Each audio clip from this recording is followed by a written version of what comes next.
Hello मेरे प्यारे बच्चों, और आज चैप्टर नंबर 2 बिलियन का आपको रिवीजन के तौर पर इस चैनल पर दिया जा रहा है। और जब अरविंद सर पटना को चैनल को सब्सक्राइब किए हैं तो आपको बोर्ड एग्जामिनेशन में दिक्कत होने वाला नहीं है। तो चैप्टर नंबर 2 का क्विक रिवीजन के साथ, और ये पूरा चैप्टर को एक भी ऑब्जेक्टिव नहीं छूटे इस चैप्टर से, मैं इस तरीका से मैं आपको लाया हूं, ऑब्जेक्टिव से लेकर सब्जेक्टिव तक।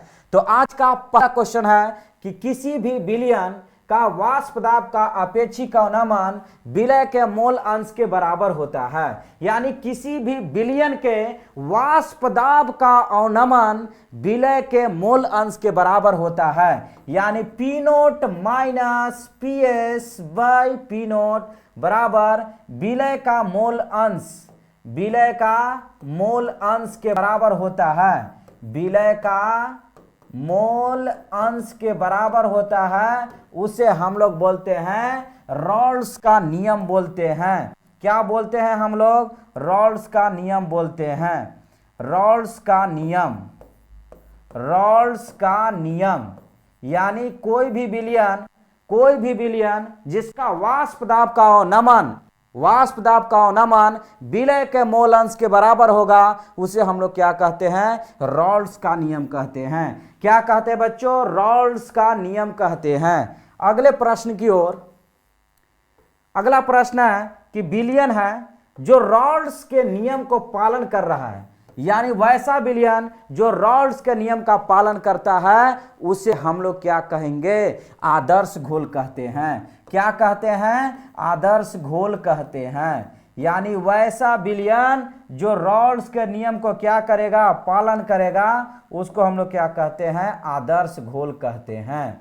यानी आपका आदर्श घोल होगा।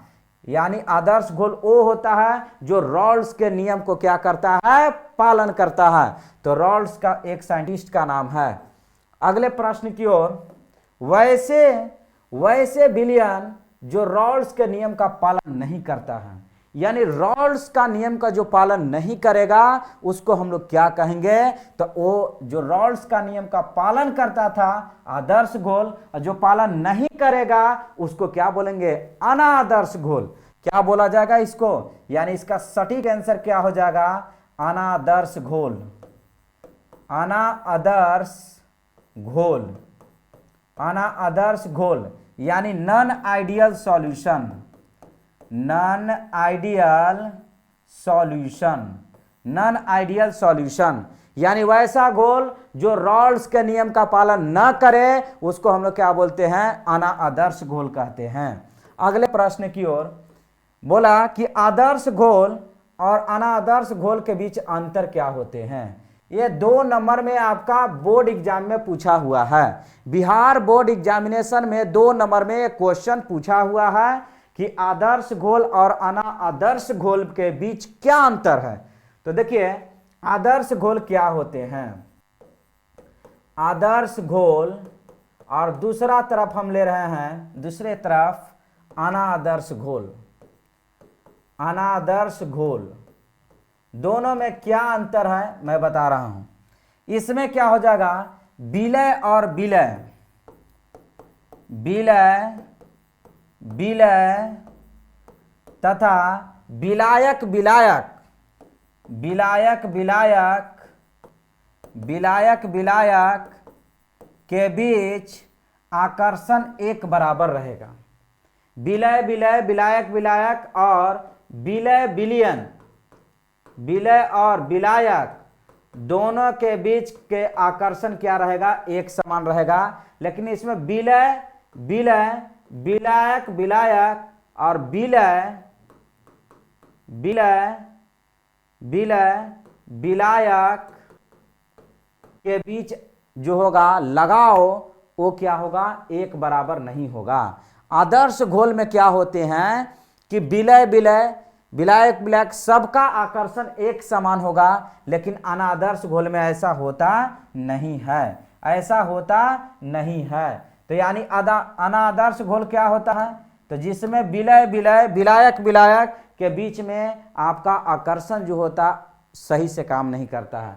आदर्श घोल वो होते हैं जो कुछ मिला देने के बाद, यानी कुछ अगर मिला भी देंगे तो आयतन में परिवर्तन नहीं होगा, आयतन में परिवर्तन नहीं होगा। अगर इसमें कुछ मिला दिए तो आयतन में, मिक्स मतलब मिलाने पर आयतन में परिवर्तन होगा, या तो इसका आयतन बढ़ जाएगा या तो घट जाएगा। जैसे आपको एक एग्जाम्पल लेते हैं आदर्श घोल का। एक आपका गिलास ले लीजिए, यहाँ तक पानी है और इसमें आइस का टुकड़ा मिला दीजिए, इसमें जो है आइस का टुकड़ा मिला दीजिए। कौन सा? आइस का टुकड़ा। आप देखिएगा आइस पिघल भी जाएगा तो पानी का जो ये लेवल है इसमें, वो पानी का लेवल नहीं बढ़ेगा, नहीं बढ़ेगा। तो यानी वैसा घोल जिसमें कुछ मिला देने के बाद आयतन में परिवर्तन नहीं हो, उसे हम लोग बोलते हैं आदर्श घोल कहते हैं। और वैसा घोल जब कुछ मिला दे घोल में के अंदर, तो उसमें या तो आयतन बढ़ जाए या तो आयतन घट जाए, तो उसको हम लोग क्या बोलते हैं? अनादर्श घोल कहते हैं। अगर वैसा घोल जिसमें कुछ अगर आप मिला दिए, जिसमें आप कुछ मिला दिए तो उसमें हीट में परिवर्तन ना हो, हीट में परिवर्तन ना हो, लेकिन अनादर्श में क्या होगा? अनादर्श में क्या होगा आपका कि हीट में परिवर्तन करोगे, यानी कुछ मिलाओगे तो हीट में परिवर्तन, या तो हीट बढ़ जाएगा या तो हीट घट जाएगा, तो इसको बोलते हैं अनादर्श घोल। अनादर्श घोल क्या होते हैं? जिसमें आयतन पहले से मान लीजिए 1 लीटर है, कुछ मिला दिए उसमें तो आयतन या तो बढ़ जाएगा या तो आयतन घट जाएगा, तो इस तरह के घोल को बोलते हैं अनादर्श घोल। आदर्श घोल किसे कहते हैं? जिसमें मिलाने के बाद, यानी घोल बना हुआ है, मिलाने के बाद कोई आयतन में परिवर्तन नहीं होगा। जैसे एक मान लेते हैं कि विलय को हम ए मान लेते हैं, विलय को ए और विलायक को हम मान लेते हैं बी है। तो जैसे ए और ए के बीच में आकर्षण, बी और बी के बीच में आकर्षण बराबर होगा ए और बी के बीच में आकर्षण। यानी आकर्षण कभी भी इसमें आदर्श घोल में अलग नहीं होगा। लेकिन अगर ए के बीच आकर्षण या फिर बी के आकर्षण, ए और बी के बीच में जो आकर्षण होगा कभी भी बराबर नहीं होगा, तो इसको बोलते हैं आदर्श घोल। यानी आदर्श घोल आपको बोर्ड एग्जामिनेशन में 2 नंबर में आपका पूछा हुआ क्वेश्चन है। फिर से आपको मैं रिवीजन करवा दे रहा हूं। आदर्श घोल क्या होते हैं? जिसमें आपको मिलाने के बाद कोई आयतन में परिवर्तन नहीं होगा, इसमें आयतन में परिवर्तन होगा, ऊष्मा में कोई परिवर्तन नहीं होगा, इसमें परिवर्तन होगा, इसमें आकर्षण सभी जगह एक बराबर, इसमें आकर्षण सभी जगह एक बराबर नहीं होगा। बेंजीन और नॉर्मल हेक्सीन, बेंजीन और नॉर्मल हेक्सीन घोल प्रदर्शित करते हैं। ये आपको दिखाएंगे आदर्श घोल दिखाते हैं, आदर्श घोल दिखाएंगे। क्या दिखाएंगे? आदर्श घोल दिखाएंगे। अगला क्वेश्चन बहुत अच्छा, बोर्ड एग्जामिनेशन में पूछा हुआ है। ये आपका बिहार बोर्ड में पूछा हुआ क्वेश्चन है, बिहार बोर्ड में यह पूछा हुआ क्वेश्चन है। बोला है कि आपका नॉर्मल हेक्सीन और नॉर्मल हेप्टेन क्या शो करेंगे, नॉर्मल हेक्सीन और नॉर्मल हेप्टेन क्या शो करेंगे। तो यानी जो ए दोनों है एक ही परिवार के है, ए एनी लग रहा है, दोनों ए एनी लग रहा अंत में, यानी ए भी अल्केन परिवार का है और ये भी अल्केन परिवार का है। और जब दोनों एक ही परिवार के होते हैं तो वो क्या दिखाएंगे? आदर्श घोल दिखाएंगे। क्या दिखा देंगे? आदर्श घोल दिखाएंगे। यानी आपका सही आंसर क्या होगा? आदर्श घोल हो जाएगा, आदर्श घोल होगा, आदर्श घोल हो जाएगा। आंसर आपका क्या होगा? आदर्श घोल। अगले क्वेश्चन की ओर, अगले प्रश्न है कि अनुसंख्य गुणधर्म निर्भर करता है। अनुसंख्य गुणधर्म किस पे निर्भर करता है? यानी वैसा घोल जो कणों के आपका प्राकृतिक पर निर्भर करता है, कणों के प्राकृतिक पर निर्भर करता है, न कि उसका क्या द्रव्यमान है उस पे निर्भर नहीं करता है। यानी कणों के संख्या पर जो निर्भर करेगा, कणों के संख्या पर जो निर्भर करेगा, उसके प्राकृतिक पे नहीं। यानी कणों की संख्या पर, कणों की संख्या पर, कणों की संख्या पर निर्भर करता है। यानी कणों की संख्या क्या है उस पर निर्भर करेगा, उसका क्या प्रवृत्ति है उस पर निर्भर नहीं करेगा। तो यानी आपका क्या है अगला क्वेश्चन, अनुसंख्य गुणधर्म निर्भर नहीं करता है, कणों की प्रवृत्ति पर निर्भर नहीं करता है, कणों की प्रवृत्ति पर निर्भर नहीं करता है, कणों की प्रवृत्ति पर निर्भर नहीं करता है। अनुसंख्य गुणधर्म किस विलयन के लिए लागू होता है? अनुसंख्य गुणधर्म तनु विलयन के लिए लागू होता है, तनु विलयन के लिए लागू होता है। अनुसंख्य गुणधर्म जो होते हैं वो तनु विलयन के लिए केवल लागू होते हैं, यानी आपका सांद्र घोल के लिए लागू नहीं होगा। अगले प्रश्न की ओर, अर्धपरागमय झिल्ली, देखिए बहुत अच्छा क्वेश्चन। अर्धपरागमय झिल्ली एक ऐसी झिल्ली है जिससे होकर प्रवाह होगा, किसको प्रवाह होने की अनुमति प्रदान करता है? अर्धपरागमय एक ऐसा झिल्ली है जिससे होकर केवल केवल केवल इसका आंसर क्या होगा? विलायक होगा, विलायक को प्रवाह होने की अनुमति देता है।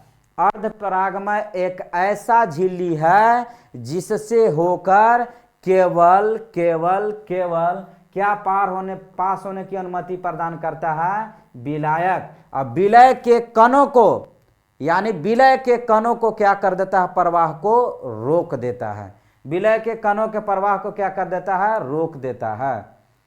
अगले प्रश्न की ओर, जब विलय का प्रवाह निम्न सांद्रण से उच्च सांद्रण की ओर होता है, जब विलायक का प्रवाह, यानी जैसे एक यहाँ पे दिया हुआ है, ये आपका है अर्धपरागमय झिल्ली, अर्धपरागमय झिल्ली, यानी अर्धपरागमय झिल्ली है। अब बोला कि इसका प्रवाह क्या हो रहा है?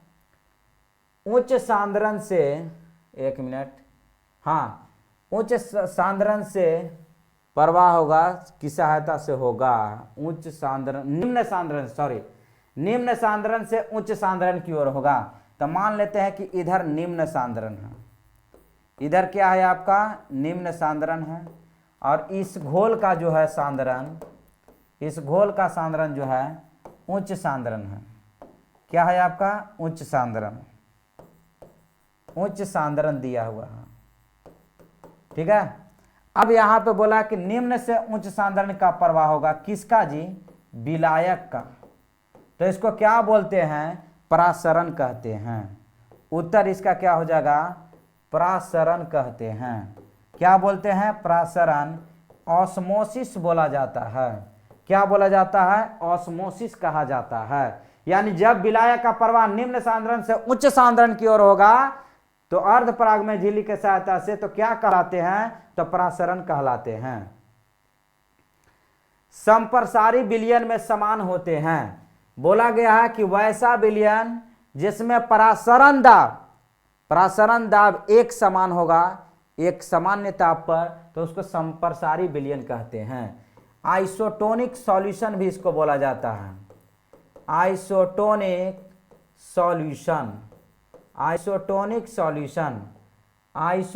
सॉल्यूशन।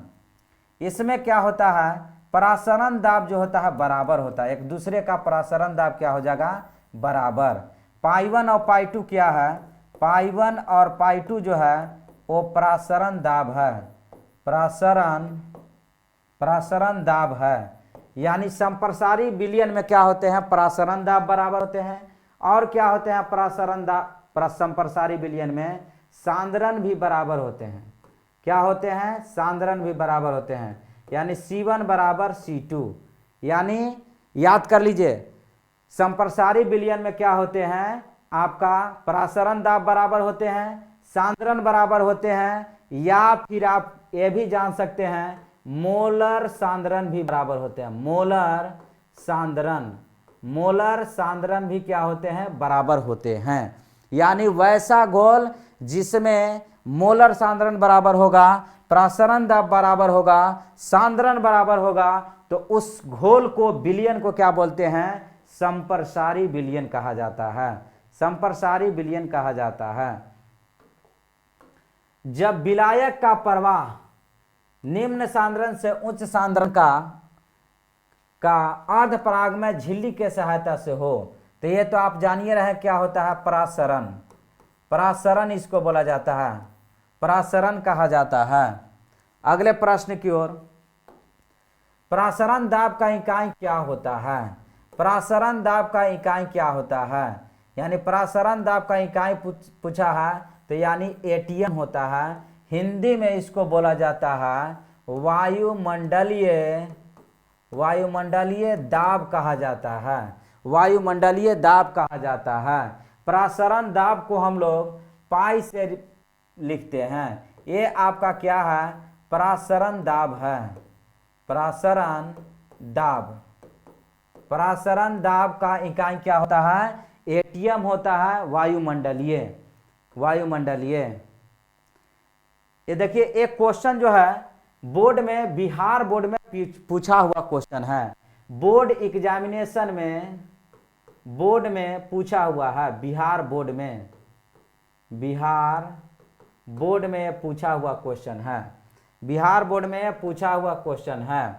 तो ये कह क्या रहा है बोर्ड में? 27 डिग्री सेल्सियस, यानी ताप आपका दिया हुआ है 27 डिग्री सेल्सियस। यानी ताप कितना दिया हुआ बच्चों? 27 डिग्री। और ये आपको दिया हुआ क्या? एम दिया हुआ है, मतलब मोलरता। मोलरता का वैल्यू कितना दिया हुआ है? मोलरता यानी एम का वैल्यू 1 होता है। दिया हुआ है। आपसे पूछा क्या है? परासरण दाब क्या होगा? यानी पाई आपसे पूछा है। परासरण दाब को किससे हम लोग सूचित करते हैं? पाई से। पाई आपको निकालना है।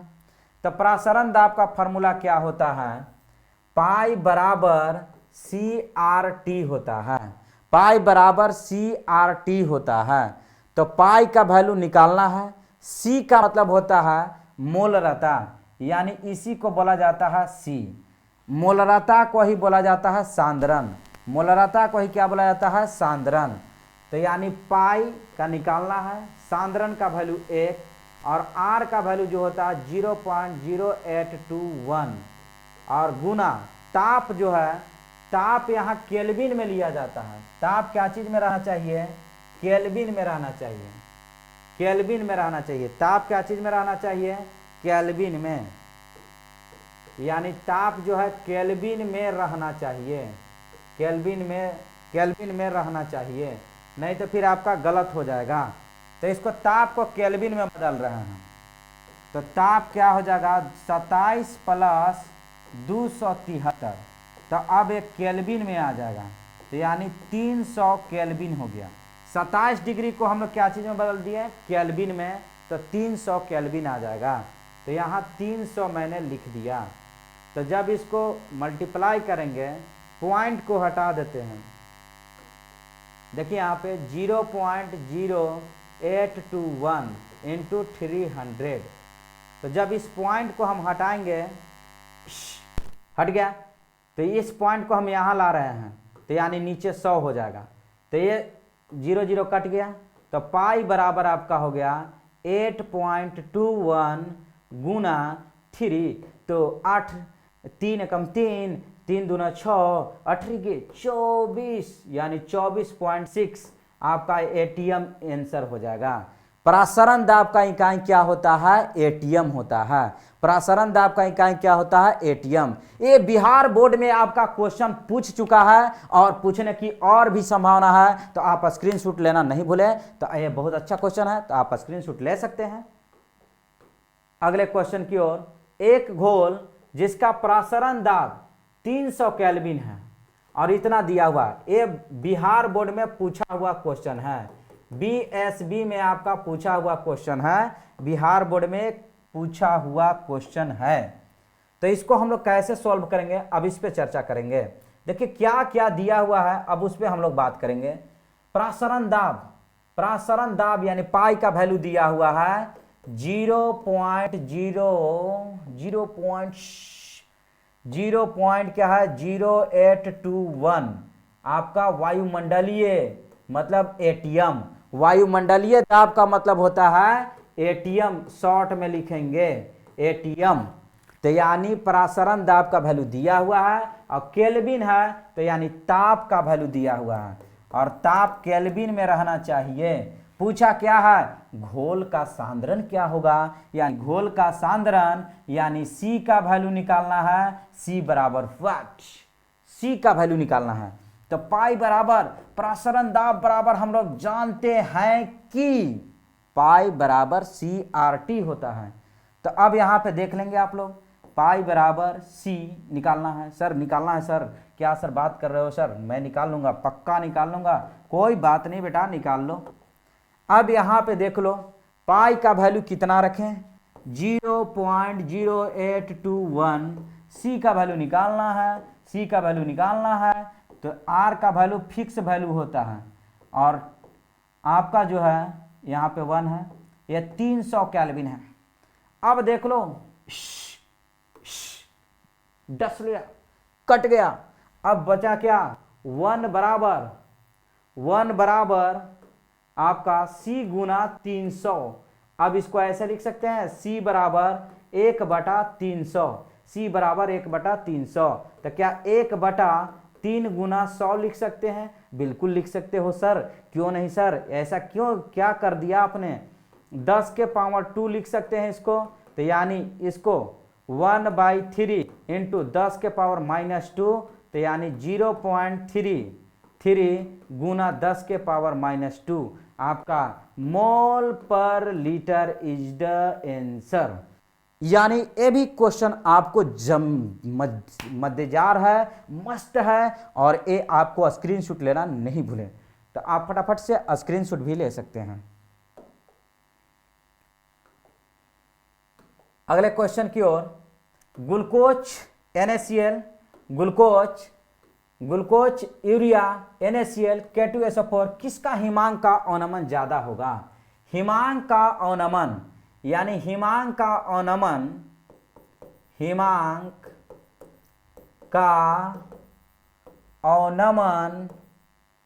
अवनमन डायरेक्टली प्रोपोर्शनल कणों की संख्या, जिसमें कणों की संख्या ज्यादा होगा उसका हिमांक का अवनमन भी ज्यादा होगा। तो देखिए यहां पे यौगिक लिख रहे हैं, यहां पे हम यौगिक लिख रहे हैं, यौगिक कौन कौन यौगिक है, और यहां पे लिख रहे हैं कणों की संख्या। तो आप देख सकते हैं ग्लूकोज, अरे वाह भाई ग्लूकोज एनर्जी देगा लेकिन इसमें कणों की संख्या कितना होता है 1, कणों की संख्या कितना होता है 1 होता है। अब देखना अगला है यूरिया। हा यूरिया धान के खेत में कितना बढ़िया छिड़काव किया जाता है, यूरिया में कणों की संख्या 1 होगा। अगला देखिए NaCl है, हा साधारण नमक, टेबल साल्ट इसको बोला जाता है, टेबल साल्ट। NaCl को क्या बोला जाता है, टेबल साल्ट बोला जाता है। काहे बोला जाता है मेरे प्यारे बच्चे, होटल में टेबल पर रखा हुआ रहता है नमक, इसीलिए टेबल साल्ट बोला जाता है। और ये प्लस और किस में टूटता है, माइनस में, यानी 2 कण में टूटता है। ओ हो सर आपने क्या बता दिया सर, मजा आ गया, आएगा मजा अब बरसात का। अब देखिए K2SO4 में क्या होता है, पोटेशियम 2 पार्ट में टूटता है, सल्फेट 1 पार्ट में, टोटल 3। अब बता सकते हो सर हिमांक का अवनमन, सर पक्का सर हिमांक का अवनमन का जो क्रम होगा K2SO4 का ज्यादा होगा, उससे कम आपका NaCl का होगा और सबसे कम यानी ग्लूकोज और यूरिया का होगा। ग्लूकोज बराबर क्या हो जाएगा यूरिया, दोनों का हिमांक का अवनमन क्या होगा बराबर हो जाएगा। यानी कणों की संख्या ज्यादा तो आपका हिमांक का अवनमन भी क्या होगा ज्यादा हो जाएगा। बहुत अच्छा सुपर हिट क्वेश्चन और बिहार बोर्ड में ये आपको नाको दम छुड़ाने वाला क्वेश्चन है। बोला है कि 0.1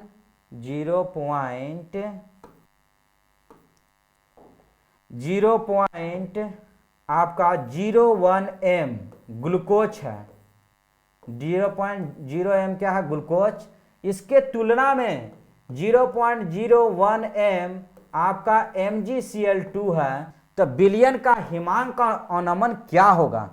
तो देखिए इसमें कणों की संख्या, इसमें कणों की संख्या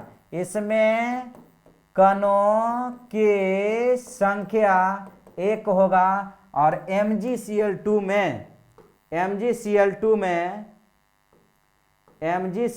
में आपका 3 कण होगा। कितना कणों की संख्या होगा? 3 होगा। कणों की संख्या बराबर कितना हो जाएगा? 3 होगा। अब इसमें देखिए ग्लूकोज और इसका MgCl2 का, ग्लूकोज का सांद्रण और MgCl2 का सांद्रण, दोनों का सांद्रण बराबर है, लेकिन कणों की संख्या इसका 1 है और इसका कणों की संख्या कितना है? 3 है। अब आप बता सकते हैं कितना गुना अधिक होगा हिमांक का अवनमन?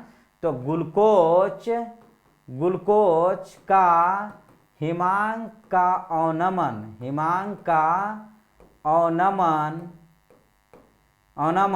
MgCl2 का क्या हो जाएगा? ज्यादा होगा। क्या हो जाएगा? ज्यादा हो जाएगा। यानी ग्लूकोज से MgCl2 का हिमांक का अवनमन 3 गुना ज्यादा होगा। 3 गुना ज्यादा होगा। क्या हो जाएगा आपका? 3 गुना ज्यादा हो जाएगा। काहे 3 गुना ज्यादा होगा? समझ में आ गया? दोनों का सांद्रण बराबर है, दोनों का सांद्रण बराबर है, लेकिन यहाँ कणों की संख्या क्या है? 3 गुना है इसका, ये 3 गुना ज्यादा होगा। अगले क्वेश्चन की ओर, जब विलायक का प्रवाह उच्च सांद्रण से निम्न सांद्रण की ओर अर्धपराग में झिल्ली के सहायता से होता है, तो इसको क्या बोलते हैं? उल्टा प्रसारण। क्या बोलते हैं? उल्टा प्रसारण। उल्टा प्रसारण, इसी को बोला जाता है रिवर्स ऑस्मोसिस बोला जाता है। रिवर्स ऑस्मोसिस, ये रिवर्स ऑस्मोसिस को ही बोला जाता है, RO बोला जाता है। जो RO पानी पीते हैं, RO का, वही है रिवर्स ऑस्मोसिस। उच्च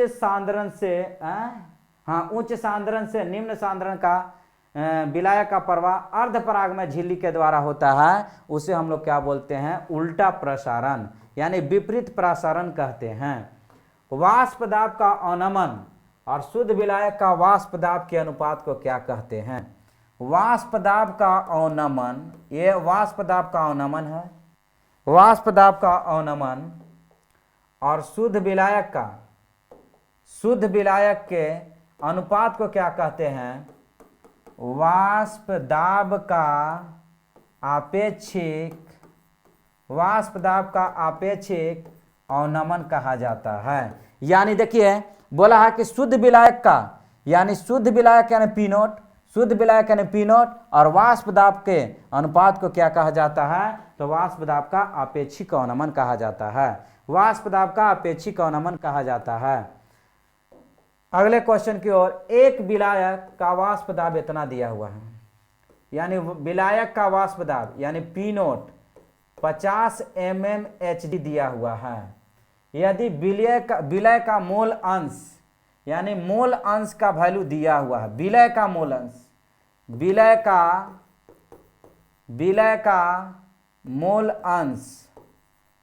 का मोल अंश कितना दिया हुआ है? 0.1 दिया हुआ है। विलयन का वाष्प दाब, यानी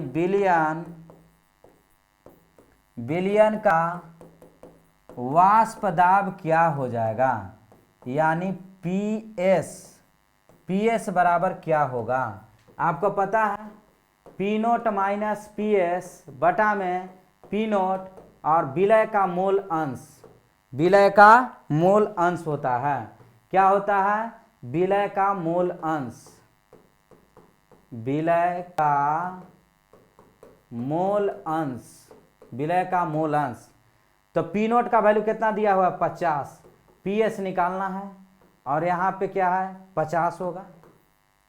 यहाँ पे क्या हो जाएगा आपका? 50, और इसका कितना वैल्यू दिया हुआ है? विलय का मोल अंश कितना दिया हुआ है? 0.1।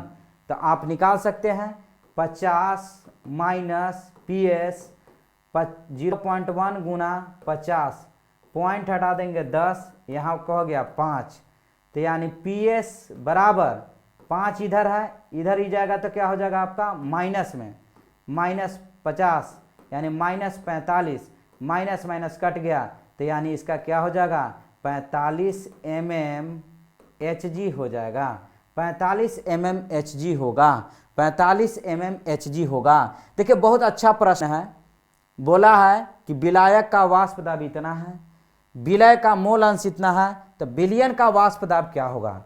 अगर किसी भी पानी है, अगर उसमें आपको कुछ मिला दिया जाए तो वाष्प दाब में क्या होता है, कमी होता है, वाष्प दाब में क्या होता है, कमी होता है। तो सही बात है कि विलयन का जो वाष्प दाब आया है 45 mmHg आया है, और विलायक का कितना है 50, तो यानी विलायक का हमेशा वाष्प दाब ज्यादा होगा और विलयन का वाष्प दाब क्या होगा, कम होगा। तो आप चाहते हो तो स्क्रीनशॉट भी ले सकते हो। देखिए यहां पे आपको क्वेश्चन है डेल्टा टीबी बराबर केबी कब होगा, तो डेल्टा टीबी बराबर केबी इंटू एम, एक फॉर्मूला होता है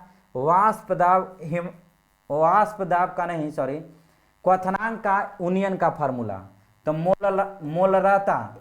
मोलरता नहीं, मोललता का मान जब 1 होगा तो डेल टीबी बराबर केबी इंटू 1, तो डेल टीबी बराबर क्या हो जाएगा, केबी हो जाएगा।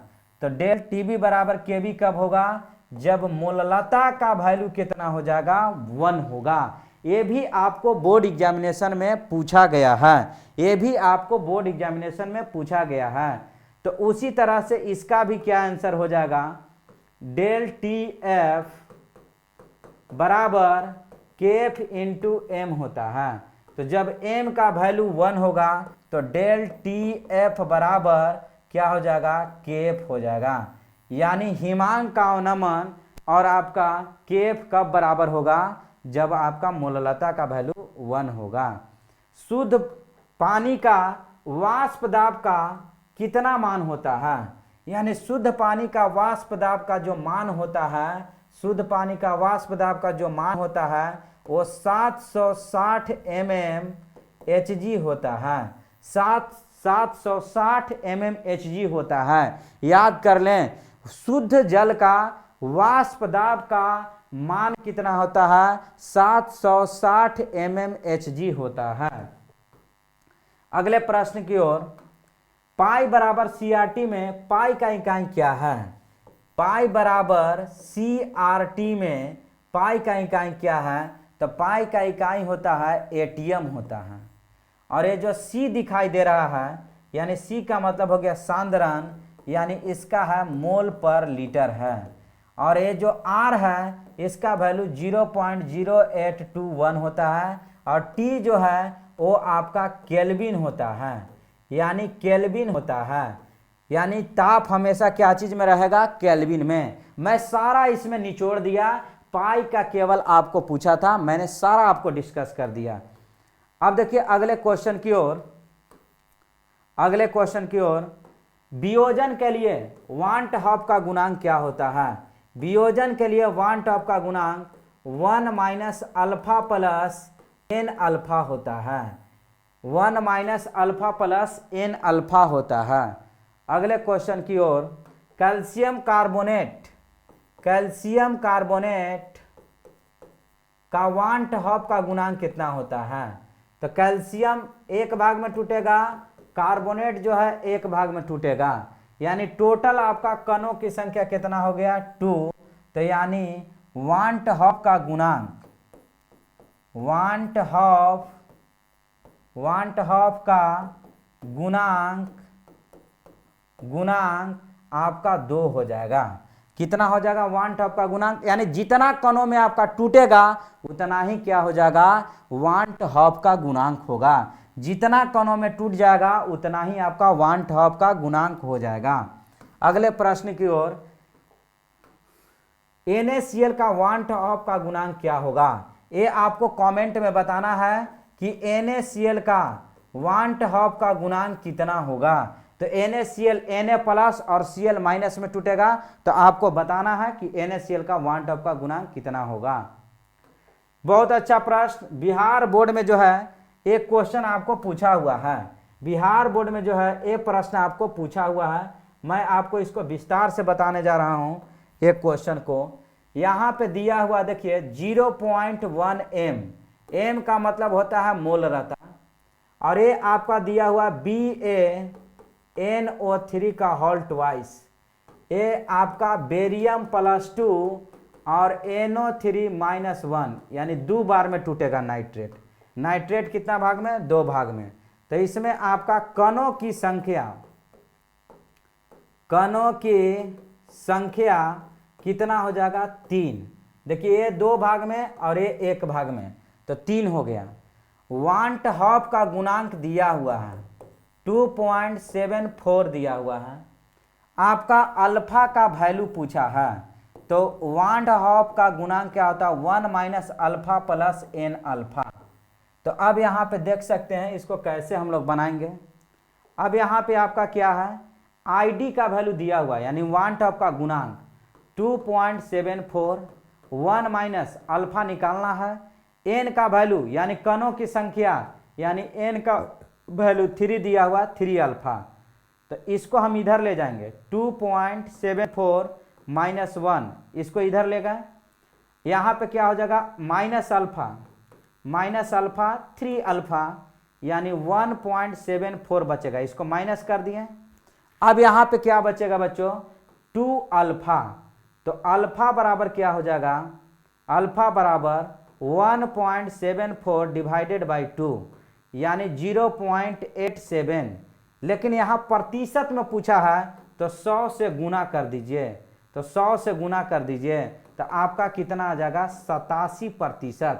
ये बिहार बोर्ड में पूछा हुआ क्वेश्चन है, तो आप इसे इग्नोर नहीं करें, ये बहुत ही अच्छा क्वेश्चन है और आईआईटी में भी पूछा हुआ क्वेश्चन है। तो ये बिहार बोर्ड है भाई, ये आईआईटी में 4 नंबर और अपना बिहार बोर्ड में 1 नंबर में पूछा हुआ क्वेश्चन है। तो ये बहुत ही सुपर हिट क्वेश्चन था, लेकिन आप लोग अभी ये बहुत दिन से नहीं पूछा गया है, तो आप जरूर इस क्वेश्चन का स्क्रीनशॉट ले सकते हैं। और अगर आपको वीडियो अच्छा लगा, क्रैश कोर्स मजा आ गया, तो आप ज़्यादा से ज़्यादा इस वीडियो को शेयर करें। जय हिंद, जय भारत, जय बिहार बोर्ड।